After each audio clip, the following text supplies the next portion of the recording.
नमस्कार दोस्तों। तो डोनाल्ड ट्रंप अभी पावर में भी नहीं आए हैं और उन्होंने ऑलरेडी एक ट्रेड वॉर स्टार्ट कर दिया है। उन्होंने कहा, डोनाल्ड ट्रंप का आपको डिसीजन पता ही है कि उन्होंने कहा कि जब मैं प्रेसिडेंट बनूंगा सबसे पहला जो मेरा डिसीजन होगा वो यही होगा कि चाइनीज़ गुड्स पर 10% का एडिशनल टैरिफ लगाऊंगा और जो मैक्सिको और कनाडा से गुड्स आ रहे हैं उनके ऊपर 25% का टैरिफ लगाऊंगा। अब इसके ऊपर टिप्पणियां आना शुरू हो चुकी है। जगमीत सिंह काफ़ी परेशान है और कहा जा रहा है, रिपोर्ट से आ रही कि खास तौर से कनाडा के जो खालिस्तानी हैं उनकी बड़ी दिक्कत हो चुकी है इस चीज़ से। इसके पूरी कहानी समझेंगे कि एक्चुअल में ये क्या हुआ है। और इसके ऊपर चाइना की भी रिटेलिएशन आया है। चाइना की गवर्नमेंट ने कहा है कि देखो, अगर आप ट्रेड वॉर स्टार्ट करना चाहते हो तो कर लो ट्रेड वॉर स्टार्ट, बेशक कोई दिक्कत नहीं है, बट इस ट्रेड वॉर को कोई भी जीत नहीं पाएगा।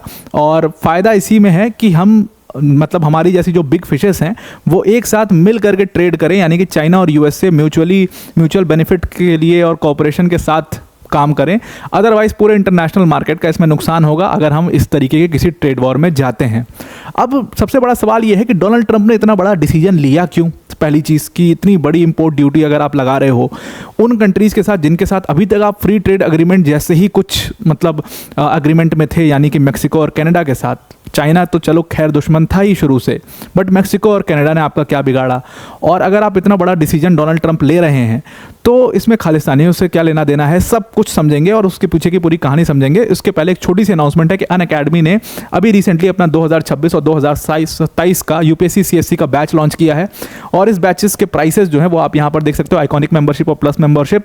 अगर आपको ये प्राइसेस ज़्यादा लग रहे हैं तो आपके लिए नो कॉस्ट EMI का भी ऑप्शन है अनअकैडमी के पास। आप सिर्फ और सिर्फ 1200 रुपये पर मंथ के प्राइस पर इन कोर्सेज को अवेल कर सकते हो। डिस्क्रिप्शन में लिंक है, एक बार जाकर के आप इसको ज़रूर से चेक कर लीजिए।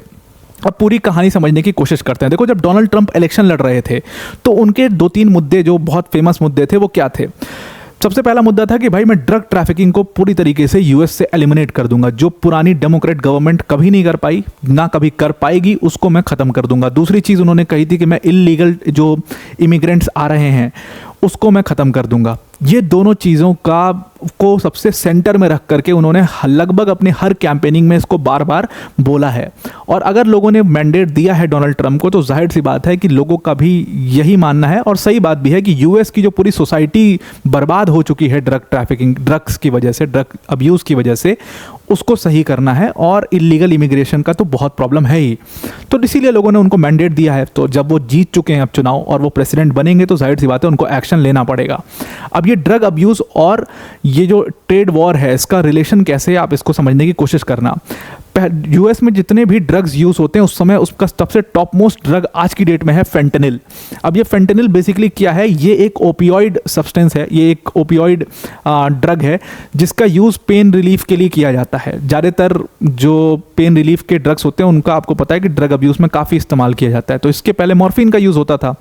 अब ये जो फेंटेनिल है ये मॉर्फिन से भी 100 टाइम्स ज़्यादा पोटेंट है।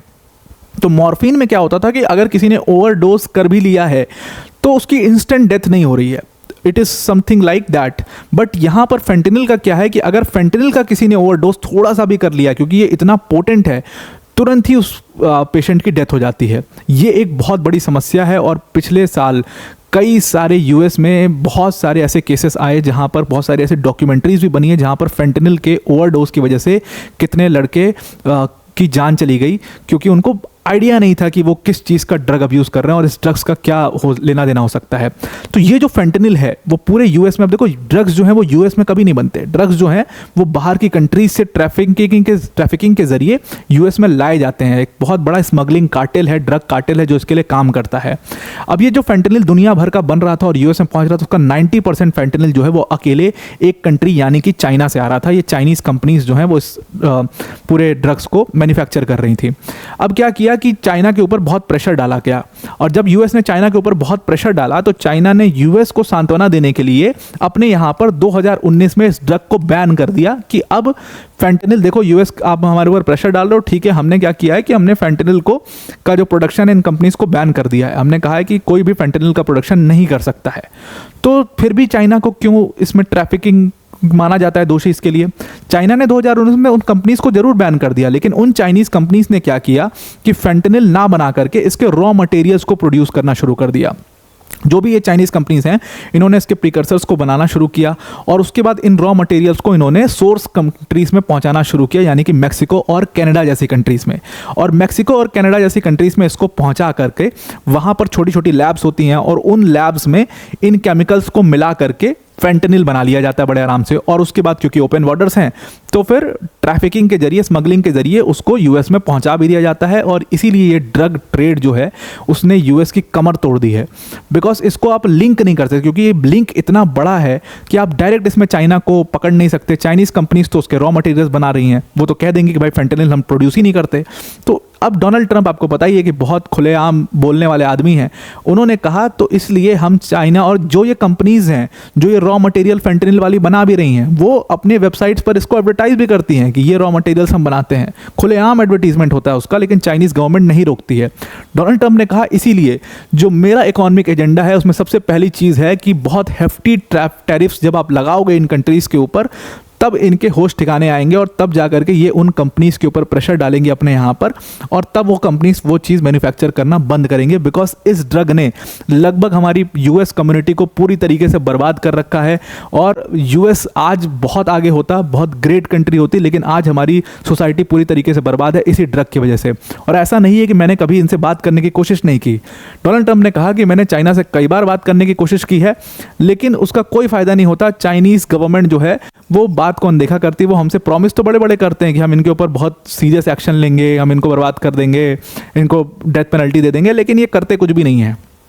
तो इसलिए उन्होंने कहा कि अब मुझे विवश होकर के फाइनली ये डिसीजन लेना पड़ रहा है कि जब मैं पावर में आऊँ तो चाइना के ऊपर जो ऑलरेडी इंपोर्ट ड्यूटी है उसमें एडिशनल 10% टैरिफ मैं और ज़्यादा बढ़ा दूंगा, और मैक्सिको और कनाडा जैसी कंट्रीज़ जो हैं उनके ऊपर 25% टैरिफ्स लगा दूंगा। अब मैक्सिको, कनाडा जैसी जो कंट्रीज़ हैं यूएस, उनके साथ लगभग फ्री ट्रेड जैसे एग्रीमेंट में शामिल है, तो अभी तक उनके गुड्स के ऊपर कुछ टैरिफ वैरिफ लगता नहीं था, तो बहुत आराम से बिजनेस जो है। इसीलिए आप देखो टॉप 3 कंट्रीज़ जो बिजनेस करती हैं यूएस के साथ, उसमें चाइना और उसके साथ कनाडा और मैक्सिको आ जाएंगे उसमें। तो ये 2 कंट्रीज़ जो हैं ये पूरी तरीके से डिपेंडेंट ही यूएस मार्केट के ऊपर है। तो अब इनके जब गुड्स पर टैरिफ लगेगा तो प्राइस बढ़ जाएंगे और इन कंट्रीज़ की हालत ख़राब हो जाएगी। अब खालिस्तानियों का लिंक कैसे जुड़ता है इससे, मैंने आपको पहले भी बताया था कि जो खालिस्तानी टेररिस्ट हैं कनाडा में, खर्चा वर्चा चलाने के लिए कुछ तो करना पड़ेगा। तो ये क्या करते हैं, ये ऐसे ड्रग स्मगलिंग जैसे कार्टेल्स में ये पूरी तरीके से इन्वॉल्व रहते हैं। और इसीलिए जितनी ये किलिंग्स होती है, गन फाइट्स होती हैं कनाडा में, स्ट्रीट फाइट्स, जो गन फाइट्स जो हो रही हैं आज की डेट में आप देख रहे हो, वो आईएसआई, ये खालिस्तानी टेररिस्ट और इन लोगों का पूरा एक गठबंधन है जिससे ये काम कर रहे हैं।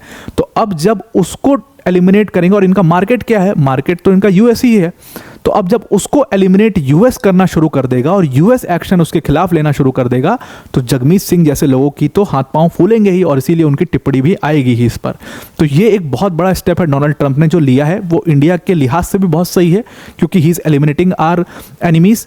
दूसरी चीज़ इंडिया के लिहाज से मार्केट के पॉइंट ऑफ व्यू से भी बहुत इंपॉर्टेंट है, क्योंकि अगर चाइना, मैक्सिको और कनाडा को साइड कर रहे हैं डोनाल्ड ट्रंप, तो ये इंडिया के लिए एक बहुत बड़ी अपॉर्चुनिटी हो सकती है। और वैसे भी हमारे फार्मास्यूटिकल्स जो कंपनीज हैं वो काफ़ी बड़ी बिग शॉट्स कंपनीज हैं जो पेनिट्रेट कर सकती हैं very well in the US market. तो आई होप आपको ये पूरा आर्टिकल समझ में आ गया होगा। अब वीडियो को एंड करने से पहले अनअकैडमी टीम की तरफ से जो अनाउंसमेंट मैंने आपको सुनाई थी उसको एक बार एक्सप्लेन कर देता हूँ कि ये दोनों कोर्सेज हैं, सिर्फ 1200 पर मंथ के प्राइस पर आप इनको अवेल कर सकते हो। और इसमें अनअकैडमी की टॉप फैकल्टीज़ जैसे मृणाल सर, प्रतीक सर, सुदर्शन सर जैसी फैकल्टीज़ यहाँ पर आपको पढ़ा रही होंगी। ये एक पूरा अपने आप में कंप्लीट प्रोग्राम है जिसमें जीएस, सीसैट, टेस्ट सीरीज सब कुछ इन्वॉल्व है, प्लस मेंस के जो टेस्ट सीरीज़ है उसका इवैल्यूएशन भी किया जाएगा, 1-to-1 मेंटरशिप भी आपको दी जाएगी। तो डिस्क्रिप्शन में लिंक दी है हमने, उस लिंक पर क्लिक करिएगा। और अगर आप 1 शॉट पेमेंट करते हो तो उस पर भी 10% का आपको और डिस्काउंट, एडिशनल डिस्काउंट मिल जाएगा। बस आपको जो यूज़ कोड का ऑप्शन आएगा वहाँ पर APYT10 यूज़ करना है। तो आई होप आपको ये पूरा आर्टिकल समझ में आ चुका होगा। आज के लिए इतना ही। Thank you and have a nice day.